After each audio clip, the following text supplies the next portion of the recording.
Chaque matin est une nouvelle bataille. Avant que le monde ne te bouscule, avant que le chaos de la journée ne s'empare de ton esprit, tu as une opportunité unique, prendre le contrôle. Pas du trafic, ni du temps qu'il fait, ni des opinions des autres, mais de ce que tu as de plus puissant, ton intériorité. Imagine te réveiller et non seulement t'habiller, mais te blinder mentalement. Imagine commencer ta journée avec clarté, force et intention. Les stoïciens, comme Marc Aurèle ou Épictète, n'avaient pas des matins parfaits, mais ils avaient des rituels, des habitudes, qui les préparaient au pire et les rendaient invincibles de l'intérieur. Dans cette vidéo, je vais partager avec toi 10 choses que tu peux faire chaque matin pour maîtriser ton esprit et affronter la journée comme un véritable stoïcien. Nous parlerons de comment t'entraîner à l'inconfort, de comment te libérer du besoin d'approbation, de comment te préparer à l'adversité et surtout de comment vivre avec intention. Ce ne sont pas de simples routines, ce sont des outils millénaires, éprouvés par les sages et oubliés par la majorité. Es-tu prêt à cesser de réagir et à commencer à diriger ta vie? Si oui, reste jusqu'à la fin et fais en sorte que tes matins et ta vie puissent changer. Mais avant de commencer, va dans la section des commentaires et écris cette phrase. Aujourd'hui sera une journée merveilleuse. Je suis stoïcien. Ce n'est pas seulement pour interagir, c'est pour toi, car en l'écrivant, tu programmes ton esprit dès cet instant pour faire de ta journée quelque chose d'exceptionnel. Écris-la maintenant et commençons. 1. Décider ce qui est sous ton contrôle et ce qui ne l'est pas. Chaque matin, avant de te lancer dans le monde, prends un moment pour te poser une question clé. Qu'est-ce qui est réellement sous mon contrôle aujourd'hui? Cette simple réflexion peut faire la différence entre une journée de frustration et une journée de maîtrise totale de ton esprit. Les stoïciens comprenaient que la principale source de souffrance humaine vient de la tentative de contrôler l'incontrôlable. Le temps qu'il fait, le trafic, l'économie, les opinions des autres, voire les actions de ceux qui nous entourent. Si tu bases ton bonheur sur des choses extérieures, tu te condamnes à une vie d'anxiété et d'insatisfaction. En revanche, ce que tu peux contrôler, c'est ton attitude, tes décisions et la manière dont tu réagis aux circonstances. Imagine que tu rencontres un problème inattendu. Tu peux réagir avec colère et désespoir ou avec calme et détermination. Ce choix t'appartient toujours. Marc Aurèle le disait clairement, « Tu as du pouvoir sur ton esprit, pas sur les événements extérieurs. Réalise cela et tu trouveras la force. » Lorsque tu adoptes cette mentalité, tu reprends ton pouvoir. Tu cesses d'être une victime des circonstances et tu commences à agir avec sérénité et intention. Pratique cela chaque matin et avec le temps, tu remarqueras que tu deviens plus résilient, plus concentré et moins affecté par les distractions extérieures. Tu auras le contrôle de ce qui compte vraiment, ton propre esprit. Avant de continuer, je te serais reconnaissant si tu pouvais mettre un pouce en l'air et partager cette vidéo pour qu'elle puisse atteindre davantage de personnes. Et si tu ne veux manquer aucune de mes prochaines vidéos, abonne-toi et active la cloche de notification. 2. Définir ton intention pour la journée. Si tu ne définis pas ton intention au début de la journée, le monde le fera pour toi. Les distractions, les exigences extérieures et les urgences des autres consumeront ton énergie avant même que tu t'en rendes compte. Et quand viendra le soir, tu te demanderas « Qu'ai-je vraiment fait aujourd'hui ?» Les stoïciens comprenaient que la vie ne consiste pas à remplir ses journées de tâches insignifiantes, mais à vivre avec intention. Marc Aurèle, l'un des grands empereurs philosophes, commençait ses matins en réfléchissant à ce qui comptait vraiment. Il ne laissait pas son temps être consumé par des futilités. Il dirigeait sa vie avec intention. Définir une intention quotidienne ne signifie pas avoir une liste interminable de tâches, mais établir une direction claire. C'est te demander quelle est la seule chose qui ferait que cette journée vaille la peine. Cela peut être un engagement envers ton travail, ton développement personnel, ton caractère ou tes relations avec les autres.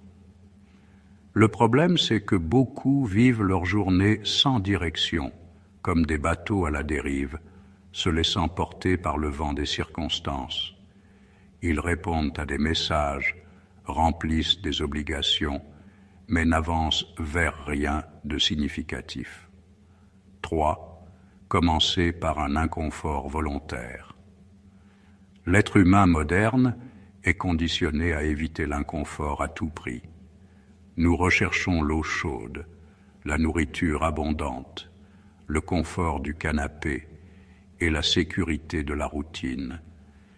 Mais ce que nous oublions, c'est que l'excès de confort affaiblit l'esprit et le caractère. Les stoïciens comprenaient que la vie est pleine de difficultés inattendues et que seuls ceux qui entraînent leur résilience intérieure peuvent les affronter avec force. C'est pourquoi ils pratiquaient l'inconfort volontaire, s'exposant intentionnellement à de petits désagréments pour endurcir leur esprit. Sénèque disait « Pratique la pauvreté de temps en temps, porte des vêtements simples, mange peu, et demande-toi, est-ce là ce que je craignais tant ?» Non pas parce qu'il méprisait la richesse, mais parce qu'il voulait être immunisé contre la dépendance au luxe et au confort. L'inconfort volontaire n'est pas une souffrance inutile, c'est un outil de croissance. Quand tu choisis de t'exposer au froid sans manteau, de prendre une douche glacée ou de jeûner, tu montres à ton esprit que tu peux supporter plus que tu ne le crois. Tu apprends à maîtriser tes impulsions au lieu d'en être l'esclave. Aujourd'hui, nous vivons dans une société qui valorise le plaisir instantané et la gratification immédiate. Mais en choisissant l'inconfort volontaire, tu te démarques et tu renforces ta capacité à affronter les défis avec courage. 4. Visualiser le pire qui pourrait arriver. Premeditatio malorum. La plupart des gens vivent avec la peur de l'avenir. Ils redoutent l'échec, la perte, la critique ou tout événement inattendu qui pourrait ébranler leur stabilité. Sans s'en rendre compte, cette peur les paralyse, les pousse à éviter les risques et les laisse à la merci de l'incertitude. Les stoïciens, au lieu de craindre l'inconnu, s'y préparaient. Ils pratiquaient une technique puissante appelée premeditatio malorum, la prévision des maux, qui consistait à visualiser consciemment les obstacles et difficultés possibles qui pourraient survenir dans la journée ou dans la vie. À première vue, cela peut sembler pessimiste, mais c'est tout le contraire. C'est une stratégie pour te fortifier mentalement et affronter n'importe quelle adversité avec sérénité. Sénèque l'expliquait ainsi. Un homme sage se prépare à tout. Si la fortune lui accorde plus que prévu, il sera reconnaissant. Si elle lui retire quelque chose, il ne sera pas pris par surprise. Imaginer le pire ne signifie pas s'obséder avec la tragédie, mais entraîner ton esprit pour qu'en cas de difficulté, tu ne t'effondres pas, mais agisses avec calme et clarté. pense à un guerrier avant la bataille. Il ne se permet pas le luxe d'ignorer les dangers. Au contraire, il les anticipe, les étudie et s'y prépare. Ainsi, quand vient le moment du combat, son esprit a déjà parcouru ce chemin, et rien ne le prend au dépourvu. La vie est imprévisible, tu peux perdre ton emploi, affronter une crise économique, tomber malade ou recevoir une mauvaise nouvelle à tout moment. Mais si tu as déjà visualisé ces possibilités et réfléchi à la manière de les affronter, l'impact sera moindre et la solution sera plus claire. Les stoïciens n'évitaient pas de penser à l'adversité, ils l'affrontaient à l'avance. En le faisant, ils transformaient la peur en préparation, l'incertitude en stratégie et l'anxiété en maîtrise totale d'eux-mêmes. 5. Réfléchir à ta mortalité, memento mori. La peur de la mort a tourmenté l'humanité depuis toujours. Nous nous efforçons de l'ignorer, faisons semblant qu'il y aura toujours un lendemain et repoussons ce qui est important comme si le temps était infini. Mais les stoïciens comprenaient une vérité indéniable. La vie est éphémère, et seuls ceux qui se souviennent de leur finitude peuvent vivre avec une véritable intensité. Memento mori, souviens-toi que tu vas mourir, n'est pas une phrase macabre ni pessimiste. C'est un appel à l'action, une invitation à ne pas gaspiller tes jours dans des préoccupations triviales, des excuses ou des distractions insignifiantes. Marc Aurèle le disait clairement, « Tu vas mourir et tu n'as pas cessé de remettre les choses à plus tard, mais le temps passe et la vie t'échappe. Ceux qui oublient leur mortalité vivent dans l'illusion qu'il y aura toujours plus de temps pour poursuivre leurs rêves, demander pardon, dire « je t'aime » ou corriger leurs erreurs. Mais un jour, ce temps n'est plus là, et il ne reste que des regrets. En revanche, celui qui garde à l'esprit la réalité de la mort vit avec urgence, gratitude et intention. Chaque conversation devient significative, chaque jour est une opportunité, et chaque action est empreinte de sens. La société moderne évite de parler de la mort, mais les stoïciens la regardaient en face, non avec peur, mais avec respect, car savoir que la vie est finie n'est pas une condamnation, c'est une libération. C'est ce qui nous rappelle de aimer sans réserve, d'agir sans peur et de laisser une empreinte dans le monde avant de partir. Il n'y a aucune garantie que nous verrons un autre lever de soleil, mais ce qui est entre nos mains, c'est de décider comment nous allons vivre aujourd'hui. Perdre cette journée dans des futilités ou en tirer le meilleur parti comme si c'était la dernière. Les stoïciens nous enseignent que se souvenir de la mort n'est pas déprimant. C'est ce qui nous permet de vivre véritablement. 6. Ne pas réagir immédiatement à quoi que ce soit. L'impulsivité est un ennemi silencieux qui peut ruiner nos relations, nos décisions et, en fin de compte, notre paix intérieure. Dans un monde où tout semble se passer à l'instant, messages, courriels, opinions, la tendance est de réagir sans réfléchir, de se laisser emporter par les émotions et d'agir sans conscience des conséquences. Pourtant, les stoïciens enseignaient une chose essentielle. La véritable force réside dans la capacité de répondre avec calme et non de réagir précipitamment. Épictète, l'un des plus grands philosophes stoïciens, disait « Nous ne pouvons pas contrôler les événements qui nous arrivent, mais nous pouvons contrôler notre réponse à ces événements. » Cette leçon nous invite à reconnaître que les émotions, bien que puissantes, n'ont pas à dicter nos actions. Quand quelque chose nous agace, nous ne devons pas agir immédiatement. Au lieu de cela, nous devons nous arrêter un instant, respirer et observer ce que nous ressentons. L'autodiscipline ne consiste pas à réprimer les émotions, mais à les reconnaître et à choisir comment agir depuis la raison et la perspective, et non depuis l'impulsion et la réactivité. Quand nous laissons nos émotions gouverner nos réponses, nous risquons de dire ou de faire des choses que nous regretterons ensuite.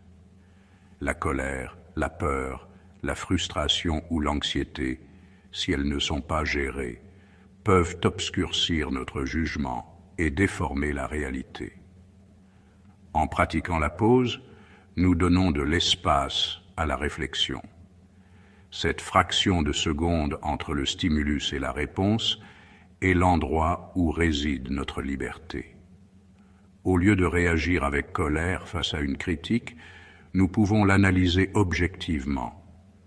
Au lieu de céder à la panique face à une difficulté, nous pouvons trouver des solutions avec sérénité. Les stoïciens savaient que notre capacité à choisir comment répondre aux adversités définit notre paix intérieure. Ce n'est pas ce qui nous arrive qui nous définit, mais la manière dont nous choisissons de répondre. 7. Réduire le besoin d'approbation. Nous vivons dans une société qui nous dit constamment que nous devons chercher la validation extérieure. Les réseaux sociaux nous récompensent avec des « j'aime », les gens nous jugent selon nos décisions, et notre estime de soi est affectée par les opinions des autres. Pourtant, les stoïciens enseignaient une vérité puissante.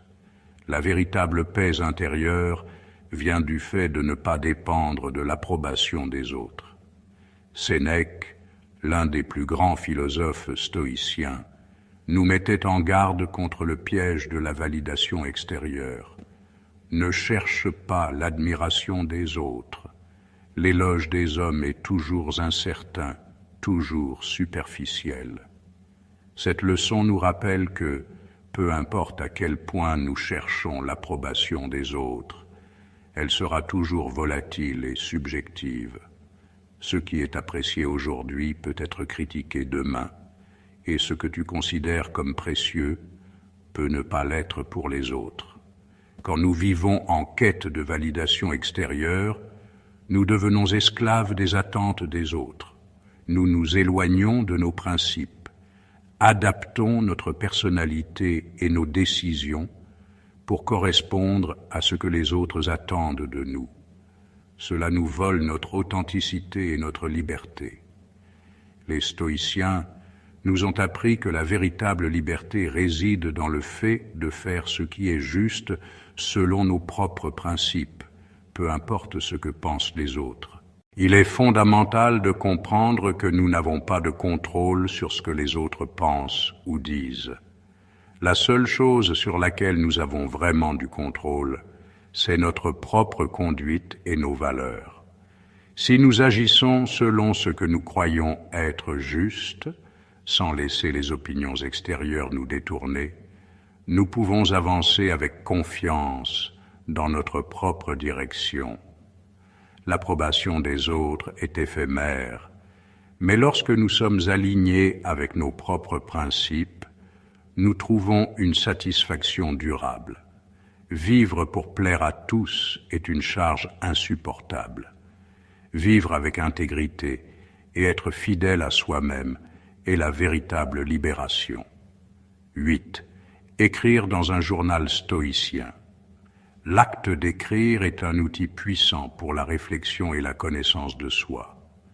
Les stoïciens comprenaient que l'esprit, tout comme le corps, a besoin d'entraînement et de discipline. Écrire dans un journal n'est pas seulement un acte de consignation de pensée, c'est une pratique de clarté mentale et d'auto-examen. Marc Aurèle, l'empereur philosophe, est l'un des exemples les plus connus de la manière dont cette pratique peut être un chemin vers la paix intérieure et le développement personnel. Dans ses méditations, Marc Aurèle écrivait chaque jour non pas pour que d'autres le lisent, mais comme un moyen d'organiser ses pensées et de garder son esprit concentré sur ce qui comptait vraiment. Ce n'était pas un simple journal des événements, mais un outil de réflexion profonde sur ses vertus, ses défis et son intention. Pour lui, le journal était un espace où la raison et la réflexion pouvaient prévaloir sur le chaos et les émotions du quotidien. Le processus d'écriture permet de prendre de la distance par rapport aux émotions et aux pensées impulsives. Il nous donne l'espace nécessaire pour ordonner nos idées, identifier ce qui nous affecte et clarifier nos intentions. C'est un acte de maîtrise de soi. Au lieu de réagir impulsivement aux événements, nous prenons du recul et les observons avec perspective. En écrivant sur la journée qui commence, nous organisons non seulement nos intentions, mais nous nous préparons mentalement aux défis que nous pourrions affronter. C'est une opportunité pour réaffirmer nos valeurs, pour nous rappeler que nous avons le contrôle sur nos réactions et pour définir nos actions avec sagesse. Écrire dans un journal stoïcien est un exercice de conscience, un acte d'alignement entre notre esprit et nos actions. Si Marc Aurèle, l'un des hommes les plus puissants de son temps, consacrait du temps chaque jour à la réflexion écrite, nous, avec nos propres luttes et décisions, pouvons également trouver dans le journal stoïcien un espace de croissance personnelle et de clarté. 9. Commencer par la gratitude. Dans la vie, nous nous concentrons souvent sur ce qui nous manque. Nous voulons plus de succès, plus d'argent, plus de reconnaissance, plus de confort. Cependant, ce désir constant de ce que nous n'avons pas peut nous plonger dans une insatisfaction perpétuelle. Les stoïciens, en revanche, enseignaient que la clé d'une vie épanouie ne réside pas dans la quête interminable de plus, mais dans l'apprentissage de valoriser profondément ce que nous possédons déjà. La gratitude est un antidote puissant contre l'insatisfaction et l'envie. Quand nous remercions pour ce que nous avons, nous prenons du recul et voyons la vie sous une perspective plus large. Tout ce que nous possédons aujourd'hui, que ce soit notre santé, notre famille, notre liberté ou même nos opportunités, sont des choses que nous avons, à un moment donné, désirées ardemment. Au lieu de nous concentrer sur ce que nous n'avons pas encore atteint, nous pouvons reconnaître que nombre de nos aspirations passées sont déjà réalisées. Sénèque le disait avec clarté, « Ce n'est pas celui qui a peu qui est pauvre, mais celui qui désire plus. » Cette leçon souligne que la pauvreté n'est pas seulement une question matérielle, mais une condition mentale. La véritable abondance se trouve dans la reconnaissance et l'appréciation de ce que nous avons déjà. Si nous prenons un moment chaque jour pour nous souvenir et remercier pour ce que nous avons, nous transformons notre perspective sur la vie. Les stoïciens ne niaient pas les défis ou les difficultés, mais choisissaient de les voir comme des opportunités d'apprentissage et de croissance. La gratitude, alors, n'est pas une évasion de la réalité, mais un outil pour rester ancré dans le présent. Elle nous aide à vivre avec un esprit plus calme et un cœur plus plein. Commencer la journée avec gratitude ne change pas seulement notre mentalité, mais nous rapproche également d'une vie de plus grande paix et satisfaction. Quand nous remercions pour ce que nous avons, nous trouvons la véritable richesse. 10. Parlez moins, écoutez plus. Dans un monde où tout le monde semble rivaliser pour être entendu, les stoïciens nous enseignent une leçon fondamentale. La sagesse ne vient pas de parler sans cesse, mais d'écouter attentivement et de parler avec intention. Dans notre société actuelle, nous nous laissons souvent emporter par le besoin de nous exprimer constamment, d'imposer nos opinions et de remplir les silences avec des mots. Cependant, en parlant sans modération, nous risquons de perdre l'opportunité d'apprendre, de comprendre les autres et de refléter une véritable sagesse. Les stoïciens, comme Épictète et Sénèque, comprenaient que la véritable sagesse réside dans la capacité d'écouter d'abord, d'observer et de réfléchir avant de parler. Épictète disait souvent « Nous avons 2 oreilles et une bouche pour écouter 2 fois plus que nous ne parlons ». Cette observation simple mais puissante souligne que l'acte d'écouter n'est pas seulement une manière de montrer du respect aux autres, mais aussi une opportunité d'apprendre quelque chose de nouveau. Parler sans contrôle peut mener à la superficialité, à l'arrogance, ou même à une distorsion de la vérité. Les mots, une fois prononcés, ne peuvent être repris. En revanche, écouter nous donne la capacité de comprendre profondément les situations et les personnes avant de décider d'offrir notre opinion. Écouter nous permet de formuler des jugements plus justes et des actions plus sages. Quand nous parlons avec modération, nos mots acquièrent du poids et du sens. Nous nous assurons que chaque mot a une intention. Et ce faisant, notre communication devient un outil puissant pour construire des relations significatives et transmettre nos idées de manière efficace. Les stoïciens valorisaient la qualité sur la quantité et savaient que, dans bien des cas, le silence est la réponse la plus sage. Parler moins et écouter plus nous permet de vivre une vie plus riche en compréhension, en paix intérieure et en sagesse. Dans un monde saturé de bruit, la véritable force réside dans la capacité de se taire quand c'est nécessaire et d'écouter quand c'est le plus précieux. Maîtriser ton esprit n'est pas une question de chance, mais de pratique quotidienne. Aujourd'hui, nous avons vu comment 10 habitudes stoïciennes peuvent transformer tes matins et te donner le contrôle que beaucoup cherchent à l'extérieur, mais qui ne se trouve qu'à l'intérieur. Depuis commencer par la gratitude jusqu'à écrire dans un journal et affronter l'inconfort avec courage, chaque action a un but, t'aider à vivre avec intention, concentration et paix intérieure. Si cette vidéo t'a apporté de la valeur, mets un pouce en l'air, partage-la avec tes amis et ta famille. Peut-être quelqu'un en a-t-il besoin aujourd'hui. Et n'oublie pas de t'abonner, car dans la prochaine vidéo, nous approfondirons comment appliquer ces principes stoïciens quand tout semble aller contre toi.